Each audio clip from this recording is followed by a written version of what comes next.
sintieron ofendidos por el celular que sonó y que me atreví a contestarlo. Nada más para aclarar que no era mi celular está apagado en el culto, fue un efecto de sonido que estaba puesto a propósito como parte ilustrativa del mensaje.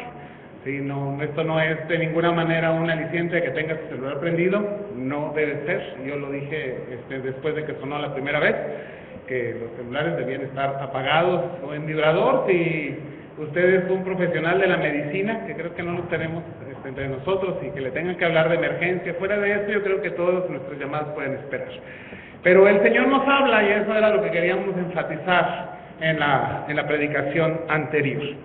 En esta mañana nos acercamos a la vida de Eliseo, como parte de lo que estamos estudiando en la historia acerca de los profetas de Israel. Y quizás llama la atención el título del mensaje de esta mañana, que es la primogenitura espiritual. Y quisiera ilustrar un poquito de esto con una anécdota. Se cuenta de un pequeño niño que, pues sin saber cuáles eran las circunstancias o las situaciones, fue abandonado muy pequeño, de meses de nacido, y pues fue puesto en la custodia del Estado, ¿verdad?, en un orfanato, hasta que por ahí de los 2 años fue adoptado por una familia y llevado a casa y criado como hijo de esa familia.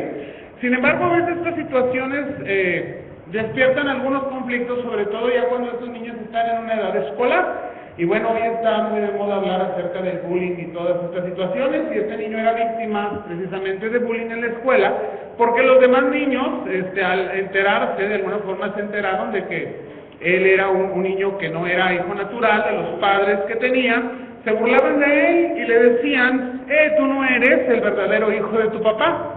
Y esto sucede, a veces los niños no miden, ¿verdad?, pues la trascendencia de sus palabras y el dolor que pueden causar. Y dice una anécdota que esto se repetía de manera constante, una y otra vez se burlaban de él y le decían, tú no eres un hijo de tu papá.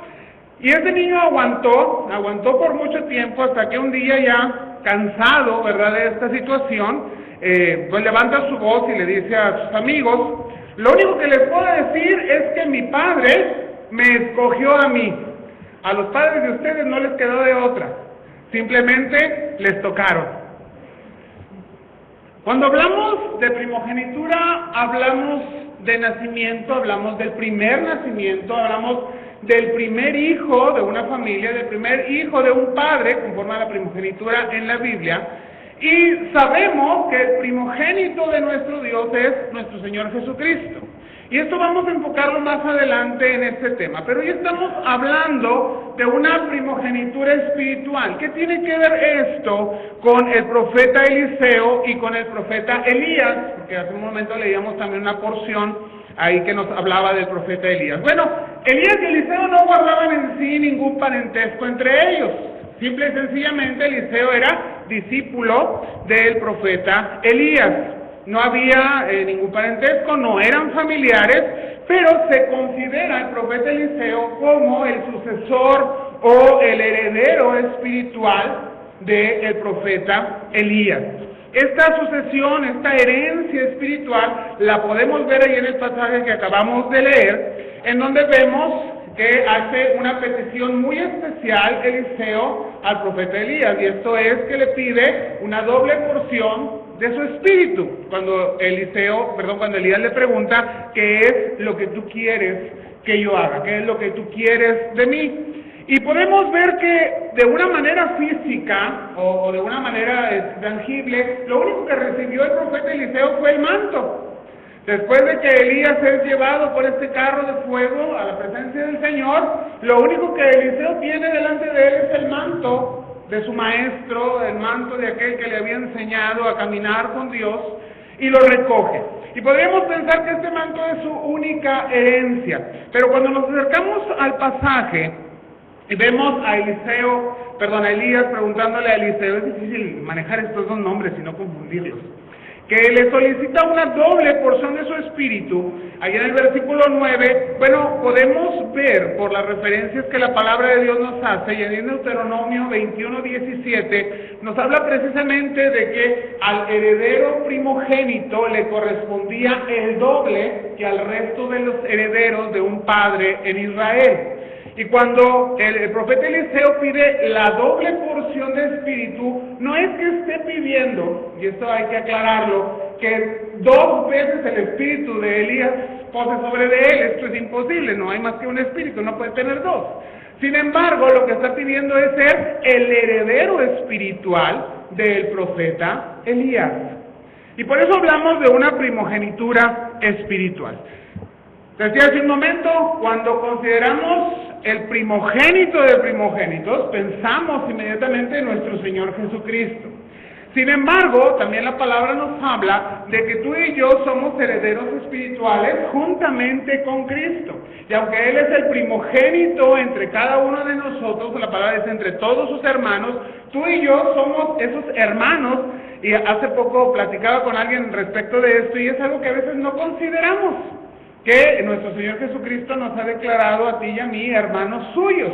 Somos hermanos de nuestro Señor Jesucristo, herederos de su primogenitura, nos ha compartido su herencia en el reino del Padre, y nosotros somos coherederos, dice la palabra, juntamente con Él. Y esto vamos a estarlo contrastando, estas 2 situaciones entre Elías y Eliseo, y lo que sucede en la primogenitura espiritual y en la herencia espiritual que tú y yo tenemos hoy por nuestro Señor Jesucristo. Vamos a orar. Señor, te damos gracias, Padre, por la oportunidad que nos das de acercarnos a esta bendita palabra tuya. Te rogamos, Señor, que prepares nuestro espíritu, nuestro corazón y siembres en él tu palabra. Que esta palabra, Señor, nos ilumine, nos alimente y nos haga ver, Padre, la rica herencia, la gran bendición que has puesto en nosotros por medio de tu Hijo Jesucristo. Guíanos, pues, Señor, en el estudio de tu palabra. Te lo pedimos en Cristo Jesús. Amén. Y vamos a ir analizando este pasaje que acabamos de leer ahí en Segunda a los Reyes, capítulo 21. Le voy a pedir que tenga su Biblia abierta porque habrá que ir leyendo o revisando algunas porciones, algunos versículos. Y lo primero que vamos a ver en cuanto a la herencia espiritual que recibe el profeta Eliseo va a ser la transformación que este don que Dios le da, esta bendición que el Señor le concede, hace en él. Tenemos que recordar que cuando Elías le dice que es lo que quieres que te dé, y él pide una doble porción del Espíritu, Elías le aclara y le dice, no está en mí el poderte conceder esto. No puedo yo decidir quién va a ser mi heredero o mi primogénito espiritual, le dice el profeta Elías. Pero si Dios te permite, si el Señor te permite verme cuando Él me lleve, cuando yo parta de este mundo, entonces quiere decir que Dios te está concediendo a ti la petición que tú acabas de hacer. Y conforme a la lectura que hicimos, vemos que efectivamente Dios le permite al profeta Eliseo ver la partida de Elías. Y esto quiere decir que le es concedida su petición. Entonces, dejamos esto aclarado, el profeta Eliseo es el heredero espiritual del profeta Elías. Ahora, ¿cómo vamos a ver esto? Bueno, tenemos que analizar un poquito la personalidad del profeta Eliseo. Y en este pasaje podemos ver ahí en el versículo 2, en el versículo 4, en el versículo 6, que Eliseo es un poco tímido, un poco temeroso de las situaciones que están adelante en el tiempo, en el futuro inmediato. ¿Por qué? Bueno, vemos al profeta Elías caminando y dirigiéndose de una ciudad a otra, y vemos cómo el profeta Eliseo, aunque es llamado a retirarse, le dice, pues ve tú por tu camino, yo tengo que ir, pero tú espérame aquí, vamos a separarnos. Él dice, no, yo voy contigo. De alguna forma, como discípulo de Elías, Eliseo dependía completamente de Elías. Tenía cierto temor a separarse de su maestro, tenía cierto sentimiento quizás de angustia de estar lejos de él, y podríamos hablar precisamente de esta inseguridad, de esta timidez que había en él. Ahí en el versículo 3 vemos también ese pesar que puede haber en el profeta Eliseo al separarse de su maestro. Y en el versículo 12 vemos el clamor, cuando el Señor, pues como lo haya hecho, hay muchas interpretaciones de cómo sería el carro de fuego y los caballos, pero ha sido una cosa extraordinaria, una cosa que va más allá de lo que podemos describir en palabras, y las palabras se quedan muy cortas al describir un suceso de esta naturaleza. La gloria del Señor tomando a su profeta para trasladarlo a la presencia de Dios. Pero cuando esto sucede, hay un clamor en la voz del profeta Eliseo, donde hay una angustia, se refleja cierta angustia y un reconocimiento de quién ha sido su maestro. Todo esto nos deja ver que quizás todavía faltaba algo de madurez, que no se había alcanzado una plenitud en la vida de Eliseo, pero que aún así el Señor le había concedido que él tuviera ahora una primogenitura de carácter espiritual, es decir, una sucesión directa, no solamente en las capacidades espirituales y de comunión con Dios, sino también en las responsabilidades que el profeta Elías tenía. Conocemos que el profeta Elías dirigía de alguna manera una comunidad grande de profetas, no eran pocos, y que después ahora es reconocido Eliseo como este sucesor. Y lo vemos en las dos narraciones que suceden inmediatamente después de que el profeta Elías es llevado a la presencia de nuestro Dios. Vamos ahí a la palabra del Señor, ahí precisamente donde leímos en Segundo de Reyes, y vemos dos narrativas inmediatamente después. La primera de ellas es el profeta levantando el manto de su maestro, caminando de regreso los mismos pasos que habían andado para llegar al lugar donde es arrebatado, donde es llevado el profeta Elías, y se para nuevamente frente al río Jordán. ¿Qué sucede? Dice la palabra que levanta el manto, clama al Dios de Elías, ¿sí?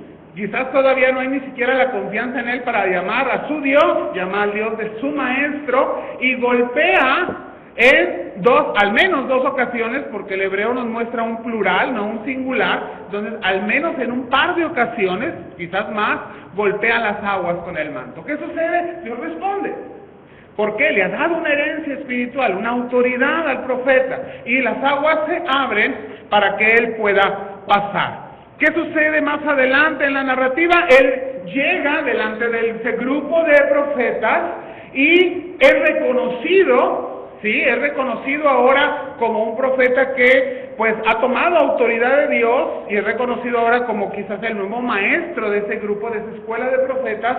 Pero nuevamente vemos pues alguna situación que nos muestra un carácter dudoso, no dudoso respecto a él, sino a que tenía ciertas dudas o ciertos temores aún el profeta Eliseo. Le piden al resto de los profetas: déjanos ir a buscar a Elías, déjanos ir al campo a buscar a Elías. Él pudo haber tomado autoridad y decir: no, el Señor ya lo llevó, el Señor ya partió a su presencia y ya no está, no lo van a encontrar. Sin embargo, ante la insistencia cede a esta petición de los profetas y les permite ir. Al final, pues, Elías no es encontrado, ¿verdad? No está ya sobre esta tierra, porque Dios le ha tomado y le ha llevado a su presencia.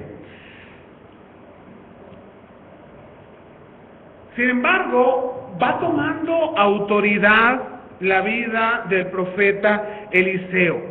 La herencia espiritual que está en él empieza a transformar su vida, empieza a transformar su carácter, empieza a tomar responsabilidades que tenía su maestro y tiene que desempeñar esas responsabilidades. Lo mismo sucede con la herencia espiritual tuya y mía como creyentes. Desde hace un momento, nuestra herencia espiritual nos viene a través de nuestro Señor Jesucristo. Él es el heredero, Él es el primogénito, pero tú y yo somos llamados por la palabra y por nuestro Señor coherederos y participantes en su reino. ¿Qué responsabilidades y qué capacidades estamos tomando precisamente del Señor, porque Él las está poniendo sobre nosotros al compartirnos de su herencia? Si hablamos de capacidades, la palabra está llena de frases que nuestro Señor Jesucristo expresa y que hablan de esas capacidades. Dice el Señor, hablando de los milagros, de las maravillas que Él podía hacer: cosas más grandes que estas, dice a sus discípulos, vosotros las podéis hacer. ¿Sí? Cuando los discípulos tienen ciertas dudas porque el Señor está a punto de partir, les dice, van a recibir poder. ¿Para qué? Para ser testigos. Pero también el Señor deja encomiendas, ¿verdad? Ir por todo el mundo, predicar el Evangelio, hacer discípulos y bautícenlos.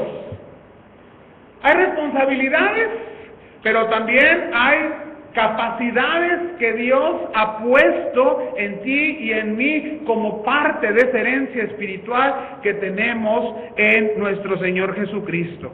Nuestro Padre ha estado a favor de esto. Es Dios el que ha querido que en ti y en mí repose el Espíritu de nuestro Señor Jesucristo, llamado así por la Biblia al Espíritu Santo. Él nos ha dado una herencia espiritual y nos ha permitido un proceso que es un proceso transformador y que precisamente el martes en la noche estudiábamos, que es la santificación. Un proceso mediante el cual el Señor nos está llevando en una forma ascendente a la estatura de la plenitud de nuestro Señor Jesucristo. Te invitamos los martes, 8 de la noche. Muy interesantes los estudios que estamos teniendo. Esa es nuestra herencia espiritual. Nuestra herencia espiritual está en Cristo. Él como primogénito y heredero la ha querido compartir con cada uno de nosotros y nos lleva a poder, nos lleva a capacidad, pero también nos lleva a tener responsabilidad. Vamos a ver otras narrativas de la vida del profeta Eliseo, que nos hablan precisamente de esta herencia que él ha recibido y que nos demuestran cuáles son las responsabilidades que también Cristo ha puesto en nosotros al darnos herencia. Llegamos al capítulo 4, los versículos del 1 al 7 nos hablan de cómo el profeta Eliseo atiende a una viuda que está en una profunda necesidad. Hay una viuda, dice la narrativa bíblica, de entre los profetas fieles al Señor, que viene hasta el profeta Eliseo y le consulta un problema muy serio por el cual está pasando. Su esposo ha muerto y tenía deudas del esposo que no había pagado. Y la ley de este tiempo decía que al no haber pagado las deudas las adquiría la viuda y los hijos. Y era una costumbre y parte de la ley que si no había con qué pagar la deuda, el acreedor podía ir y tomar a los hijos de la familia y decir, bueno, por cuanto no has pagado la deuda, me quedo con tus hijos y tus hijos están en esclavitud a mi servicio. Eso era algo que iba a suceder con esta mujer, esto era algo que era parte de lo que iba a tener ella que vivir y bueno, la situación que se avecinaba para ella es que después de serle retirados sus hijos, viuda, sin familia, sin capacidad de tener ninguna propiedad, pues ella seguramente moriría de hambre o tendría que vivir en una vida totalmente apartada de la comunidad o dedicarse a alguna profesión no grata delante de los ojos del Señor. ¿Qué hace el Señor a través de la vida del profeta hacia esta situación? Lo dispone inmediatamente a socorrerla. Y esta es una de esas historias preciosas que nos contaban cuando éramos niños en la escuela dominical. Ve, mujer, toca las puertas de todos tus vecinos y diles, préstenme vasijas. Y junta todas las vasijas que puedas, porque esa pequeña botella de aceite que tienes va a ser suficiente para llenar todas las vasijas que tú puedas conseguir prestadas por tus vecinos. El milagro se obra. El milagro es latente en el pasaje y vemos las maravillas que Dios puede hacer.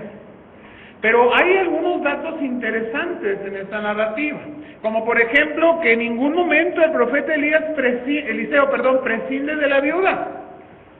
No le dice, no te preocupes, la botella de aceite va a dar aceite para el resto de tu vida. No, le da una orden muy específica, tienes que ir a conseguir vasijas vacías, pídelas. ¿Y qué tuvo que hacer esta mujer? Ir a tocar puertas.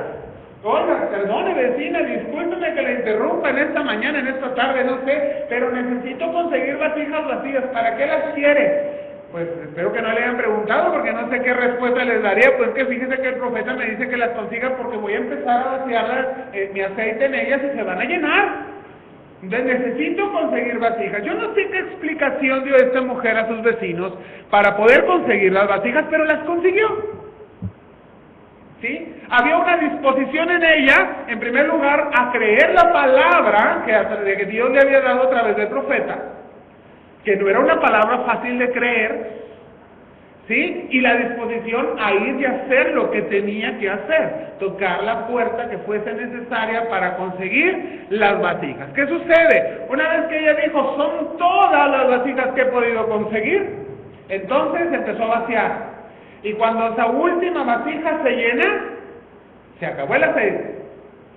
Debe haber sido suficiente. El profeta le dice, ahora sí, ve y véndelo, y con eso vas a pagar la deuda que tienes. Dios conoce la necesidad y Dios siempre provee lo necesario y justo para satisfacer toda necesidad. Pero aquí hay una enseñanza importante, o dos enseñanzas importantes. Número uno, no se puede prescindir totalmente del compromiso que toma el ser humano. La palabra tiene que ser creída, y en base a esa palabra creída, esa palabra tomada por fe, tiene que haber una traducción en acciones concretas.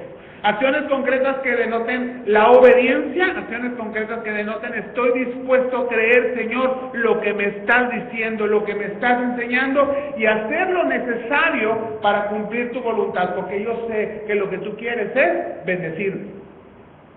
Pero en cuanto a nuestra herencia espiritual, hermanos, también hay una enseñanza importante. Esta enseñanza es que Dios, y lo hemos dicho en las dos lecciones anteriores, tiene una preocupación grande por la situación que los seres humanos en necesidad tienen sobre la tierra. Es decir, Dios tiene una visión especial, sus ojos abiertos sobre aquel que está padeciendo pobreza y necesidad. Y así como envió al profeta Elías, y en un momento dado, una otra viuda con un hijo, que estaban dispuestos a morir porque era su último alimento el que iban a tomar al cocer una pequeña torta, ¿verdad? Sobre las brasas iban a cocer, hasta se me antoja la torta cuando leo este pasaje. Pero dice, pero mujer, ve y hazla, me vas a dar primero a mí y vas a ver lo que el Señor tiene que hacer, porque no te va a faltar ni a ti ni a tu hijo. Esto lo hace Elías.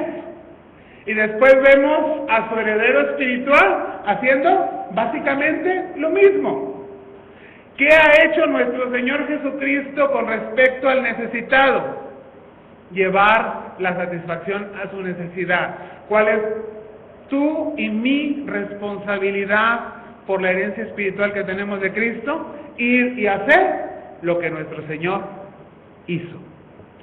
La herencia espiritual trae un enorme poder, la herencia espiritual trae una enorme capacidad que es heredar de la gracia y del poder de Dios, pero también conlleva una enorme responsabilidad. Y si no somos responsables de nuestra herencia, pues humanamente hablando, las herencias se desperdician y no traen la bendición que se esperaba de poseerlas. Y esto no es lo que Dios quiere en tu vida y en la mía. Dios quiere que tomemos con toda la responsabilidad, cada capacidad y toda la herencia que el Señor nos ha dado y que la pongamos a su servicio para dar fruto. Segundo de Reyes capítulo 4, a partir del versículo 38, nos da otras dos narrativas muy interesantes en la vida del profeta Eliseo. La primera de ellas nos habla de la necesidad del alimento sano. ¿Qué está sucediendo aquí? Bueno, al parecer este periodo de hambre y de necesidad, pues no sucede solamente en la vida de esta viuda, sino que aún los profetas, esta comunidad de profetas en la que toma responsabilidad de dirigir el profeta Eliseo, están pasando por un tiempo de hambre y de necesidad. ¿Qué sucede? Les dicen, a ver, tranquilos, vamos a hacer una olla grande de una comida y todos vamos a poder comer. Vayan todos y cada uno, vayan al monte, recojan hierbas, recojan frutos, lo que encuentren y lo traen, lo vamos a echar en la olla y ahorita hacemos un buen caldo. ¿Y qué sucede? Bueno, la narrativa nos habla, la palabra nos dice que uno de ellos, inexperto, pues encontró algún fruto y leyendo, investigaba un poco de que hay un fruto en estas tierras que se da como en una enredadera y que es muy parecido a una calabaza del tamaño de una naranja más o menos, pero que no se puede comer porque su sabor es demasiado amargo y que produce diarrea y problemas estomacales porque es venenoso, que cuando se come en exceso esto puede causar aún la muerte, la enfermedad. ¿Qué es lo que sucede? Pues probablemente haya sido uno de estos frutos el que este varón, este profeta recogió. Todo el mundo llegó y echó a la olla lo que traía.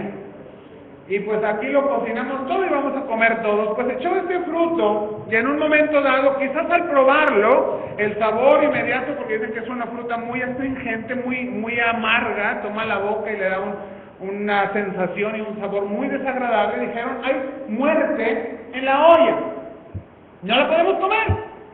Y todo el tiempo perdido, y todo el tiempo para ir a recoger, y el tiempo en que se coció, yo imagino que todos tenían hambre, ¿sí? Y el olor de ese caldo que se estaba cociendo con lo que le echaron, pues ha de ver, antojado a todos, pero ahora no lo podemos comer, está envenenado.